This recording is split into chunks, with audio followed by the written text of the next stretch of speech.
Okay. So this week, in this week's Pirke Avoth, we have Pirke, I believe it's Mishnah Chaf Aleph, that says, Shiva devarim begolem, v'shiva bechacham. There are 7 things that show if somebody is a chacham, and the opposite, if he doesn't have those things, is golem.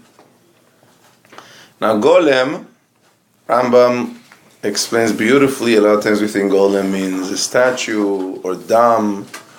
Rambam says golem means incomplete. He brings an example. The Mishnah in Kelim says golmei kelim. Right? It's like a mold. Something was molded, but is not finalized yet. And there are a number of examples in the Mishnah that things that were molded but not that were not finalized. But one of them is, for example, they wanted to make needles. So you have a long metal rod, right, thin rod. You cut them, let's say, into 3 inches. So then after each piece, you sharpen the tip and you make a hole in the bottom. Now it's a needle. So when you cut it, but you haven't sharpened the tip yet, that's called golmei keli. It's incomplete. It has the mold of final thing that you want. Yeah, looks like about a needle, but it's not a needle yet. Doesn't have a sharp tip. So says Rambam, that's what it means. Golem is not somebody dumb. It's not somebody who can't.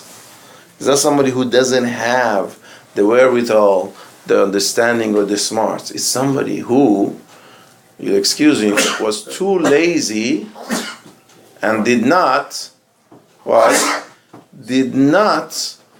bring that which he had to work on himself, at least that Mishnah is about Ben Adam Lechavero, to a final fruition, to a desirable place.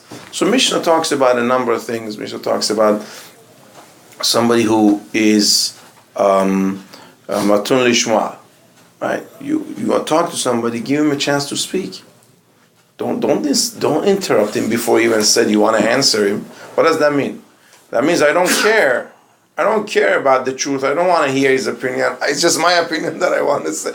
So it's not a conversation, etc. There's one thing though, that seems a little bit needs explanation. It says Chacham oneh al rishon v'al achron achron. A Chacham responds in order. On the first he answers first, on the second he answers second. So what's the big deal and what does it even mean? So Rabbi Yonah explains already. Rabbi Yonah explains that it doesn't mean chronological order. It doesn't mean if I come and ask you 2 questions, you have to be very, very careful to answer the first question first and the second question second. That's not the end of the world. What it means is when you talk to somebody, is you got to be careful to give the elementary idea first and the secondary idea second. That's what it means. Sometimes the second question may be more fundamental, more elementary. That means like this. See, you want to tell somebody an idea. This idea, you've had it in your mind for a number of years already. You may have told a number of people. You have reviewed it. So you know it. But the listener, the audience, it's their first time probably hearing it. So you know it, you could start saying like this, you think, but they don't know what you're talking about. You didn't give them the background. You didn't give them the basis. So the idea is, well, you're going to say something. If you weren't careful, if you didn't think how it is that you should articulate, you're going to say something. You say, what do you mean? Why is that?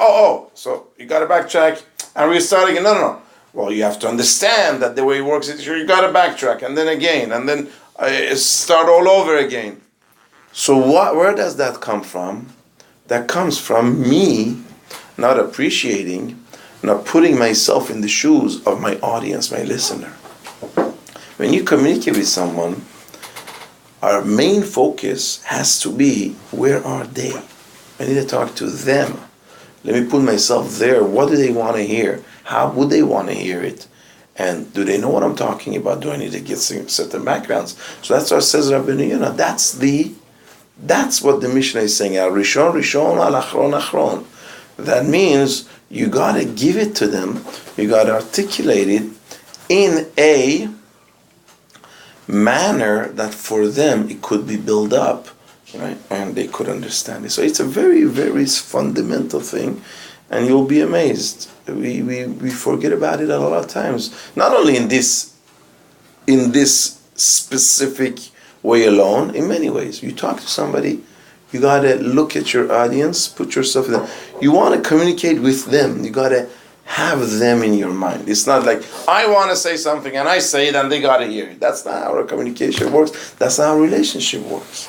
Relationship is you look and you pay attention and you put yourself in the shoes of that person who is across from you. Now, I had a question on this Rabbeinu Yonah for a long time. I didn't see anybody answers, but I finally found what I think is the absolute answer. Baruch Hashem, I asked two Gedolim, they agreed with me. So like this. In Pirke Avoth says, where is the source of this? Where do we know this halacha that you have to say Rishon, Rishon, Achron, Achron? Who's the source? Rivka Imenu.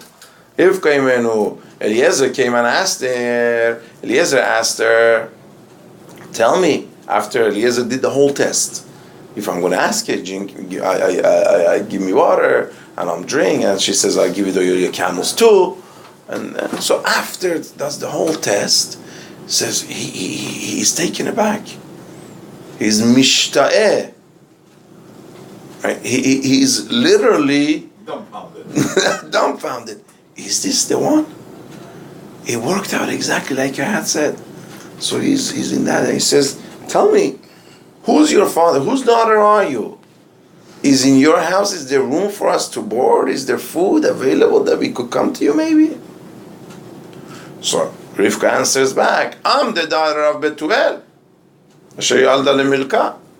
And also there is room in our house, we could take care of your camels, yeah. You're welcome in our house. So says so from here you see that that's the appropriate way to answer. Rishon, Rishon, Achron, Achron. The first question she asked first. The second question, she answers second. But I just told you, Rabbeinu Yonah says that's not important. The chronological is not important. Important is what? The logical order. So what are we seeing from Rivka? What difference would it have made had she said, yes, there is room in our house, and then she would have said, I'm the daughter of Betuel. So like this. See, we are Baruch Hashem spoiled. We live at a time that traveling has become very easy. Travel in those times had really endless risk involved. You travel, you are at the mercy of robbers, killers, wild animals, weather. You don't make it in time. You have no water. One day without water, a person is already in desert, is already gone. It just, you think about it, it's unbelievable how much they had to be careful, and you make it the right time, the allotted time, because otherwise you don't have enough food, you don't have enough drink. At night you have to get somewhere safe and secure, otherwise forget about it. Right? You have to find a place, not like now hotels are available. So every traveler walks somewhere, goes there. That's the first question. First question, is there a place for me? Is there shelter for me? Is there a place that could provide me some food? Every traveler has that question in their mind. Every traveler except Eliezer. Eliezer was given a mission by Avraham Avinu, and that mission was his whole focus. What was the mission? Find me a wife for my son from my family. From my family. That was the mission. And Eliezer, we see, is regarded as the quintessential, really loyal servant. That's what my master wants. That's what Avraham Avinu was. That was his whole focus. That's all his whole being. So Eliezer comes and asks her, tell me, whose daughter are you? Is there any place for me to stay? She has the perception enough to see that this traveler is different than everybody else. Everybody else couldn't rest would be so nervous and anxious till the moment they know they have a place to stay. But he's more nervous and anxious about something else. To put his mind at ease, he needs to know who I am first. And so she answered that first. It wasn't just the chronological order. It showed Rivka was truly that Ba'alat Chesed that she was. You look at the person in front of you and that's whom you respond to. She wants to put him at ease. What is first and foremost in his mind? And she saw it, the way he asked, the way his face was, whatever, however she saw it. She saw it, that's the most important thing, man. So that's what she answered first. Now that he's a little bit calmed, yes, there is room for you also by your house. That's the source of this Mishnah. Source of this Mishnah, Rishon, Achron, Achron, you present it in a way that the listener is able to relate to it and understand it. Okay. Today's politician or